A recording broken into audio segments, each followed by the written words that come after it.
Ah, Vulcanus, a fiery hell devoid of living vegetation and conventional resource patches. I hate it here. How am I supposed to make a factory here when all I've got is coal, tungsten, lava, and calcite? Useless stuff, stupid planet.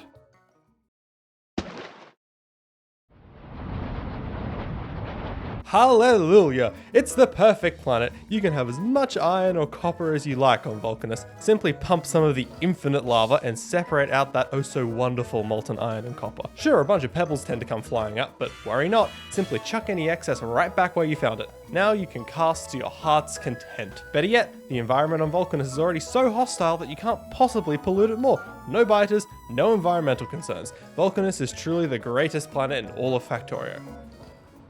Is it just me or is the ground shaking?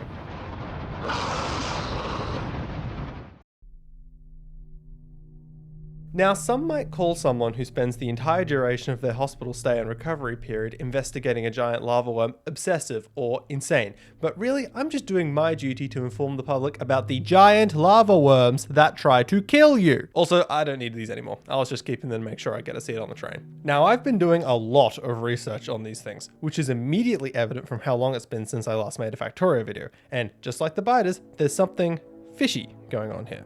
The Demolishers aren't what they seem. There's something much darker at play here. Firstly, I'm going to take you through all the strange things I've noticed about the Demolishers, and then I will show you my conclusions about the true nature of the Demolishers. It's clear the Demolishers are the unrivaled kings of Vulcanus. Their territory spans almost the entire surface of the planet, with no other life to speak of, besides ourselves of course. Their territory is actually where I'd like to start. When we arrive on Vulcanus, almost all of the surface of the planet is part of exactly one Demolisher's territory.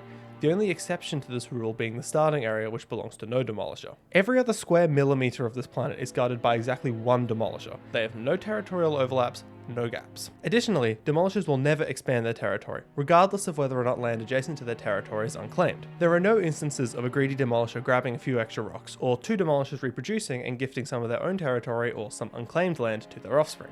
There is no expansion whatsoever. So why is it then that you can travel the surface of the entire planet and you will not find a single pebble unclaimed unless you have personally killed its guardian? Unless of course you chose not to travel and instead remain in the starting area, you lazy fuck. They don't reproduce, they don't reform, they don't expand their territory, and yet with the exception of the starting area, the entire planet is claimed. And wait, there's more! What do you think happens if you lure a Demolisher into another's territory? Well, I ran an experiment, and in the experiment, I aggravated a Demolisher by subjecting him to minor electrical shock, and then proceeded to run away like a little bitch across the inexplicably marked out territory lines, I will get to those in a minute, into another Demolisher's territory where we met the Demolisher whose territory we had encroached upon. What happened? Nothing. They don't even acknowledge each other. Look at this, one just straight up goes over the other. It's like they don't even know the other exists. They have strictly defined territory, yet they are not aggressive towards each other when those boundaries are violated. A little odd, wouldn't you say? Now, some may argue this is simply a case of the deer enemy effect, wherein two territorial animals become less aggressive to one another once their territorial boundaries are well established, while still retaining a high level of aggression towards unfamiliar animals, or in this case, us. I agree with the idea that the deer enemy effect may be in play with the Demolishers in some way, as they will happily pass each other on their borders without any sign of aggression. Additionally, we can see that the second Demolisher is unbothered by the incursion of his neighbour into his territory, which is actually a phenomenon that has been observed with the deer enemy effect. However, when exploring the application of the deer enemy effect, it is worth noting what the benefit of the effect is. Modelling is a form of the prisoner's dilemma. If both animals choose to cooperate, then they can avoid potential costs resulting from aggressive behaviour. However, this also means that they will not gain additional territory. The fact that Demolishers choose cooperation every time actually isn't all that surprising, as we know the Demolishers won't expand their territory even when adjacent land is not occupied. This just tells us what we already knew. The Demolishers have something against expansion. If it feels like we're getting nowhere with this, you're right. The point is, if there is no expansion whatsoever, as I have shown, the fact that the Demolishers are spread so widely across Vulcanus doesn't make sense.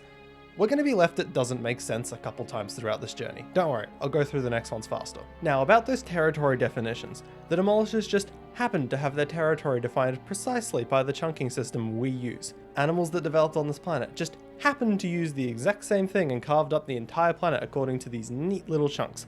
I don't buy it. The engineer isn't even native to the solar system, and for some reason the navigational system we happen to have strapped to our arm when our ship crashed uses precisely the same chunking system as some giant worms on a lava planet. Something is afoot here. Anyway, moving on from that, let's have a look at the next piece of evidence I'd like to analyze. Hypervoluminous pebbles. I mean large rocks. When a Demolisher dies, all that is left is a pile of rocks. Not just any rocks either, tungsten ore rocks.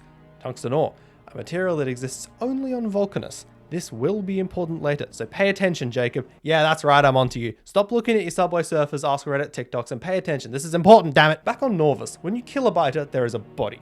However, this is simply graphical, and there are no actual remains you can interact with. On Gleba, when you kill the nightmare fuel, all that's left behind is yet more nightmare fuel. But those weren't actually dead, just along for the ride. How do I know this without having been to Gleba? It came to me in a dream.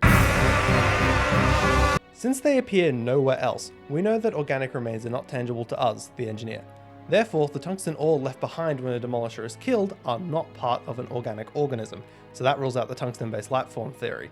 That was a long shot anyway. What I think is most likely is that the tungsten forms some kind of shell for whatever the demolishers are underneath. Would that make the tungsten ore count as part of an organic organism? I don't know, I'm not a biologist. The point is, the demolishers are lugging around a bunch of rocks containing high amounts of tungsten ore, and they won't say why. They do have what appear to be mouths, by the way, and inexplicably cover the surface of an entire planet with no competition, so speech might not be that far-fetched at this point.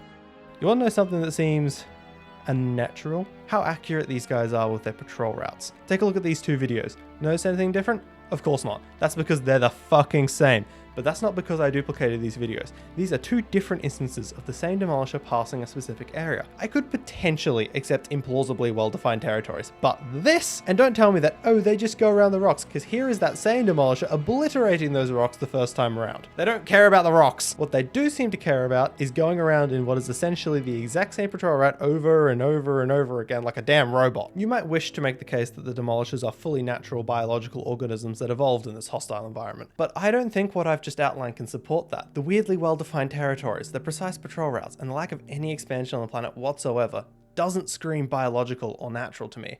In fact, it screams artificial.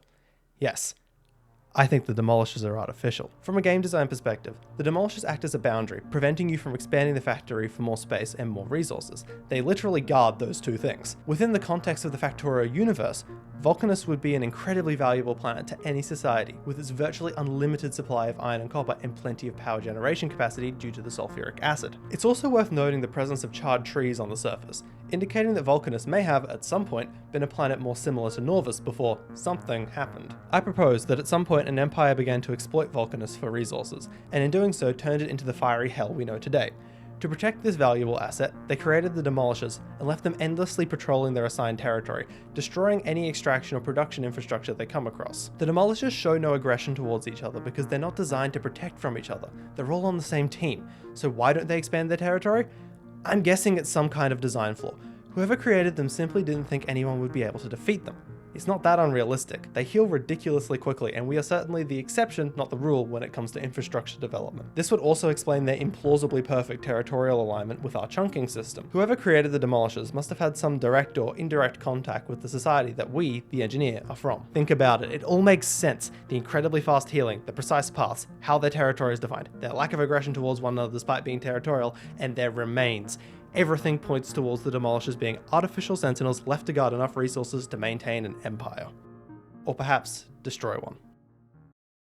The creators of the Demolishers must have been incredibly technologically advanced. Whether the Demolishers are genetically engineered or mechanical, their creators must have had technology far beyond anything we have.